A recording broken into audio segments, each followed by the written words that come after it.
this is in Auschwitz. This is what my people experienced. It's what Uyghurs are experiencing in China now, and it's the same persecution. That's why I say not only is it shocking that there are attorneys who I consider colleagues in the same profession who would support a government that is enforcing something that's very, very similar, that looks very, very similar today. I mean, I've already said it. It's a disappointing thing, and in one way or another, attorneys get a bad rep, as they say.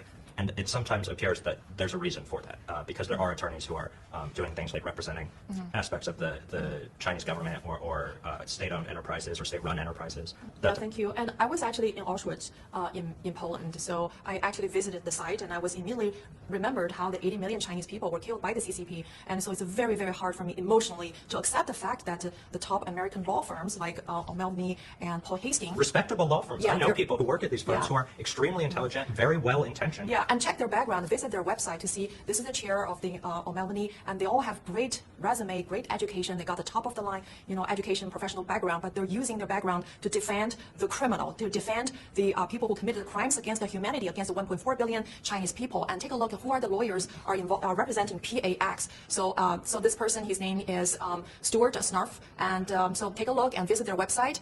He's part of the PAX team.